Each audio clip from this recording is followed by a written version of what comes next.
This is OnePlus new flagship colors phone. Basically, it's history of OnePlus. It have a very powerful flagship processor inside. A red color box. There is one thing written in below. Oppo. Now the OnePlus and Oppo are brother. It will be. It also came with a lot of features. Anyway, the time has come to open it. So here is written never settle. So this is a cover, a very textured cover. This is a read book. They mention a very funny stickers, and this is a SIM ejector too, a funny face. The charger is also good, 80-watt charger, and it's feeling very small in hand.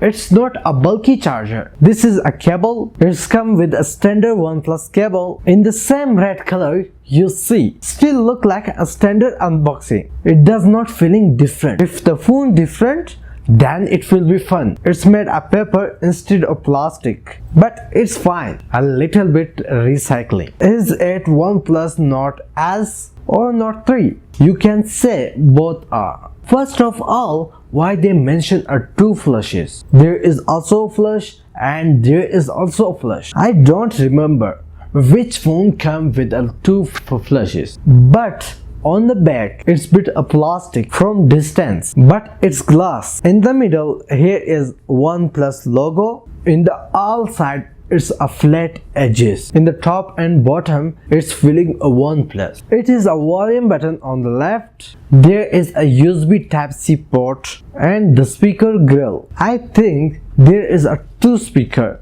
in the top and bottom. You cannot insert a micro card.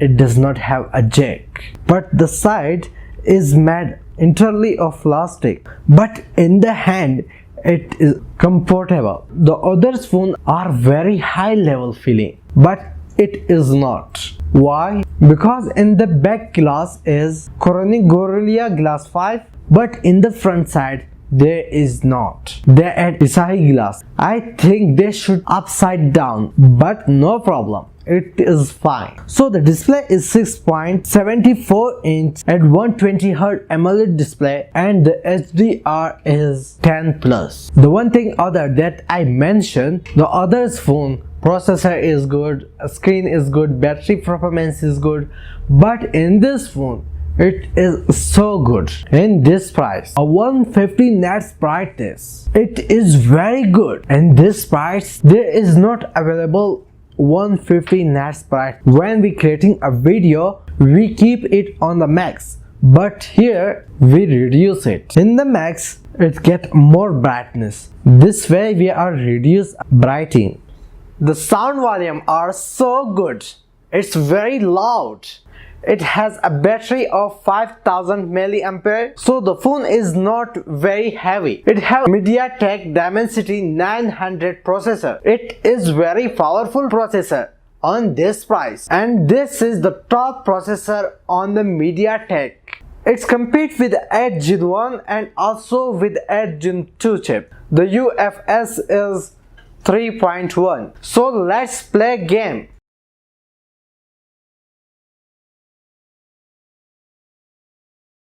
The performance is very good. The game also going to very good. So let's check camera. On the top it is a large camera, and the second one is have a two camera. It's looking like sensor, but it is a camera. A 64 megapixel primary camera, 8 megapixel ultra wide camera, and 2 megapixel micro camera. Why they add two flashes? I do not understand. And the second flash are not brightening. So let's shoot a picture. It is a primary camera. The color is good. Detail is also good. Everything looking good. You can also shoot a passport size photo. One extra photo on HD. Zoom it. A very good detail. Feeling like Oppo camera, but in the selfie the detail is not good. The color is good. When you zoom it, it get blur. We can say it mid-range camera, not high level and not bad camera, but it is okay camera. If they add more improvement, that it will be good. So if you want to new 2023 gaming smartphone, click to this video. And don't forget to subscribe our channel.